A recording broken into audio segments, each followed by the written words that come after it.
Hey, good morning, peeps. Sitting here in the house, watching some vids this morning. Shout out Vancouver, BC, Flat Earth for mirroring MF Sirius video. Good stuff, man.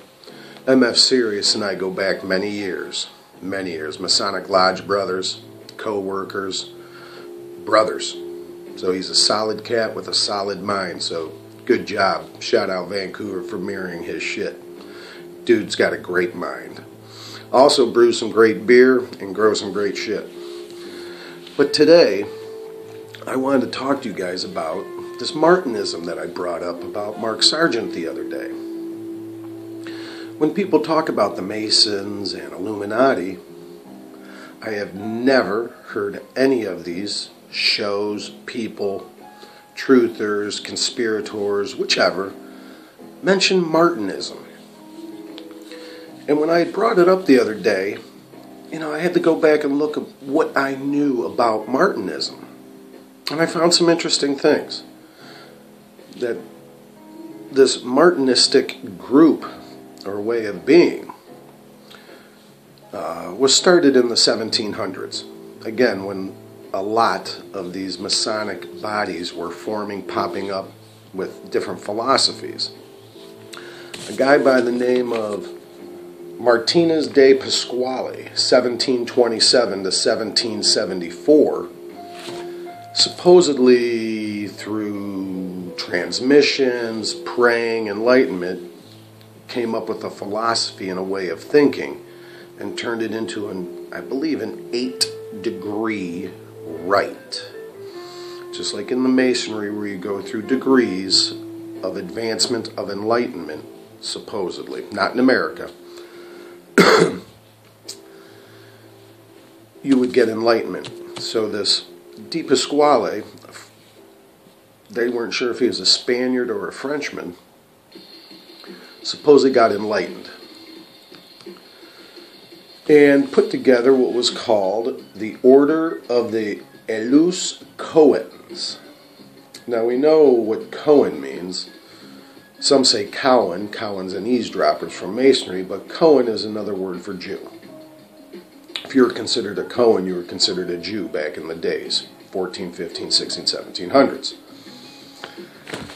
So, one little note on Martinism says, externally, the Order of the Elus Cohens took the appearance of a Masonic society, since the Masons were one of the few societies tolerated by the Roman Catholic Church.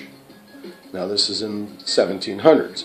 Again, the Masons and the Vatican went back and forth with recognition is the term that I guess they use. But the Vatican would put out decrees that if you were going to be a Catholic, you could not be a Mason. They tried to keep them separate. Divide and conquer. But the Jesuits infiltrated Freemasonry, what we know as Freemasonry, and put forth the agenda to give us what we have today. And again, in America, it's nothing. But there's Martinism. So Martinez selected his first disciples in Masonic lodges, and his order initially presented itself as a Masonic higher degree system. As I said, you ask any American Mason if they've heard of Martinism, and if they get exposed to those degrees as they advance up. No, they've never heard of it, never comes up. So it talks about a little bit about this De Pasquale, how he traveled between Spain, Portugal, France, Germany, and he applied for a certificate of Catholicism. And he said how he, a Mason and Grand Master of his own high-grade rite, obtained such a certificate is not explained. So there's mystery behind how this De Pasquale got the Catholics to be like, you can be a Catholic and have these rights. So there came a time when all Masonic orders were under attack by the Vatican, except for De Pasquale's Martinism. And here's a little bit more about Martinism. The doctrine of Martinez is described as a key to any eschatological cosmology. God, the primordial unity, had a desire to emanate beings from his own nature. But Lucifer, who wanted to exercise his own creative power, fell victim to his own faults. In his fall, which included his followers, he found himself trapped within an area designated by God to serve as their prison. I remember saying that I felt this place was created as a prison for beings a lot greater than us. Hence, the megalithic structures around the world built by beings a lot greater than us, to me, were being built to try to escape this place. Somehow they were energy weapons that they were trying to create and use to escape. So it says here, God sent man in an androgynous body and endowed with glorious powers to keep Lucifer's rebels at bay and work towards their reconciliation. Adam prevaricated himself and fell into the very prison he was to contain, becoming a physical and moral being, and was so thus forced to try to save both himself and the original creation. It can be done via inner perfection with the help of Christ, but also by the theurgic operations that Martinist taught to the men of desire he found worthy of receiving his initiation. So this Martinez Pasquale came up with what was called the Treatise on the Reintegration of Beings, the Fall.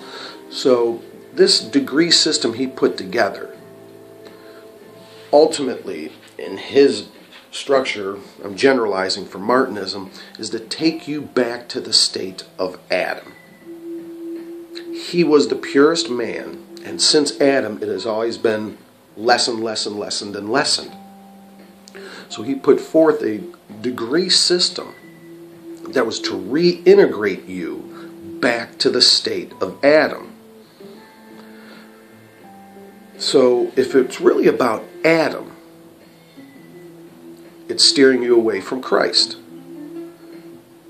Christians are supposed to focus on Christ and his teachings, not Adam. So why would the Vatican allow this order to prosper and to not be attacked by their decrees of excommunication? So Martinism never got a stranglehold put on them by the Vatican. That's where I believe some of the real high up leaders are involved in the various secret societies, not the American Masonry. But this Martinism, when I looked into it, it said they had a grand communication here in Ohio back in the early 1900s where world leaders of Martinism came here. And these Masonic bodies have communications all the time. Convocations, communications, congresses. So part of this stuff, if you really want to learn some deep secret society teachings that are supposed to be accepted by the Vatican, you got to look into Martinism. And again, there's a Jesuit in the woodpile. And you think about what they're teaching. Here it says, the treatise says that God is absolute in power and knowledge. God's understanding surpasses that of any created mortal being. Therefore, God is, in a sense, inscrutable and unknowing to us. So, one last thing here in the words of Pasquale. God would not be the Father and the Master of all things if he had not within himself an inexhaustible source of beings that he emanated at will through his pure desire. It is by this infinite multitude of emanations of spiritual beings without himself that he holds the name of Creator. His work form the divine creation, spiritual, temporal, and animal. So, you've never heard any conspiracy guy bring up Martinism or any leader, politician, anyone who influences society being a member of Martinism. You just hear Freemasonry, you hear Illuminati. You've heard of the OTO, because Crowley was a part of that, and again, that was sex, magic, energy, ritual stuff, and then the Golden Dawn spawned from that. You heard of Rosicrucians. There's the Swedenborg rites, the Teutonic Knights rites, which is more German Masonic bodies. So there's been these so-called secret societies, Pythagoreans. The Egyptians had secret societies where they did the king-raising ceremonies, which was mimicked in Masonry with the death and rebirth rituals, which comes from Gnosticism. Again, death and rebirth, killing off the ego. But Martinism is different. They want to take you back to the state of Adam. So you have to have a fundamental belief in the Bible, especially the Old Testament. And it really comes from old Kabbalistic teachings. So, mock sargent, are you a Martinist?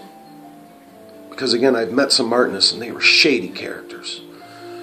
I don't know. But if you're into conspiracies and you're into secret societies, look into Martinism. Because as I said, no one has ever, as far as I know, brought up this organization and potentially what they're fucking around with. So I got to give a shout out to MF Sirius. Keep up the work, brother. See you soon. Vancouver, Dustin. Starting to get into you now, Jazz. And again, that's from MF Sirius turned me on to you. There's a lot of good people out there doing a lot of good shit. Some talented videos. Something I can't do. And I admit that I am humbled by what some of you people put out there. You really are really talented individuals. Especially who bring humor into it. Because if you can laugh at these fucking assholes and make them look silly, it's awesome. So I appreciate everything you guys do, because I do need laughs in this shitty fucking hellhole prison that even the Martinists are claiming we live in. So again, flat lines matter, not certain lives. All lives matter, but flat lines matter. Peace out, everybody. Enjoy your weekend.